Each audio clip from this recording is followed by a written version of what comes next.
حضور یہ سوال ایک غیر احمدی خاتون نے کیا ہے. وہ کہتی ہیں کہ رسول پاک صلی اللہ علیہ وسلم نے جہاں 73 فرقوں کی بارے میں پیشگوئی فرمائی ہے ان میں 72 فرقوں کے بارے میں سخت الفاظ استعمال ہوئے ہیں اور انہیں جہنمی تک فرمایا ہے.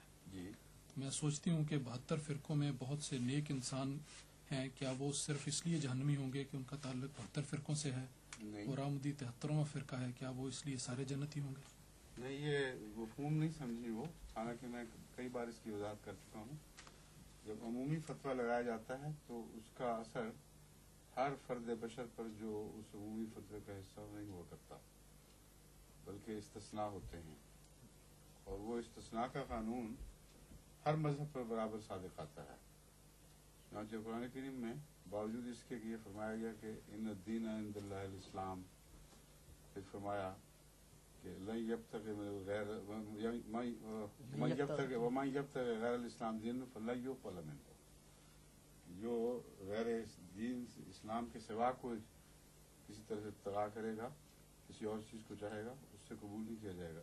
اتنا قطعی فتویٰ، اور اس کے باوجود قرآن کریم فرماتا ہے کہ جو بھی ایمان لائے، تفصیل ہے رسول اللہ علیہ وسلم پر، پھر یہودی، پھر عیسائی، پھر دوسرے اہل کتاب جن کا معین علم نہیں لیکن عموماً ان کو کس عنوان کے نیچے صابی گنتے تھے.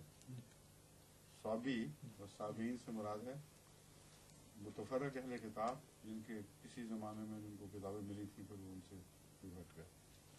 ان سب کے متعلق ذکر کر کے فرمایا کہ جو بھی ان میں سے اللہ پر ایمان لائے، یوم آخرت پر ایمان لائے، نیک اعمال بجا لائے، فاجرہ اللہ ولا خوف علیہم ولا هم یحزنون، اس کا اجر خدا پر ہوگا اور ان کو کوئی خوف کی ضرورت نہیں، کوئی غم کی ضرورت نہیں.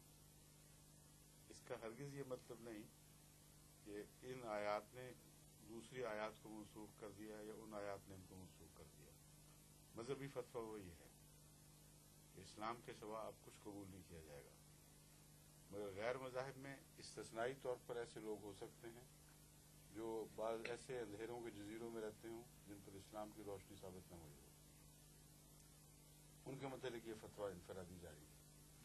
تو اسلام جو اتنا عظیم الشان عالمی حوصلہ رکھتا ہے، اس کی کوئی مثال دوسرے مذہب میں نہیں ملتی.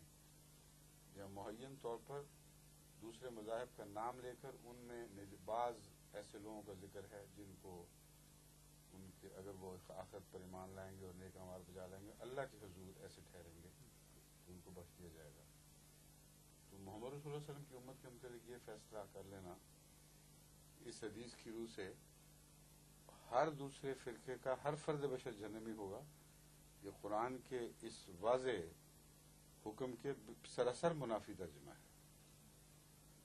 اور کبھی بھی میں نے اس ترجمے کو قبول نہیں کیا، بلکہ واضح طور پر اعلان کیا ہے کسی احمدی کو یہ حق نہیں کہ وہ یہ فیصلہ دے کہ احمدیوں کے سوا باقی تمام مسلمان فرقوں سے تعلق رکھنے والے ضرور جہنمی ہوں گے. یہ کہنے کا حق ہے کہ رسول کریم صلی اللہ علیہ وسلم کے نزدیک بحیثیت فرقہ وہ تمام 72 بحیثیت فرقہ 72 کا حصہ ہیں، وہ اپنے اعمال اور خیالات کے لحاظ سے بکثرت جہنمی ہوں گے.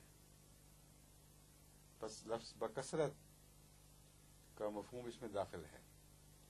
یا اعتقادی لحاظ سے وہ اتنا بھٹک چکے ہیں کہ ان میں جہنمی عقائد آ چکے ہیں، یا امت کے مسالے سے دور جا پڑے ہیں. بہرحال ناراضگی کا ایک کلام ہے جو عمومی تصویر کھینچ رہا ہے مگر ہر فرد بشر پر صادق نہیں آتا. ٹھیک ہے.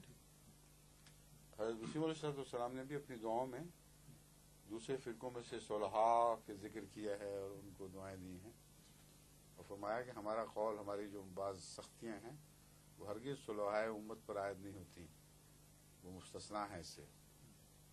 تو حضرت مسیح علیہ السلام بھی خود اس سے یہی مطلب سمجھتے تھے جو میں بیان کر رہا ہوں.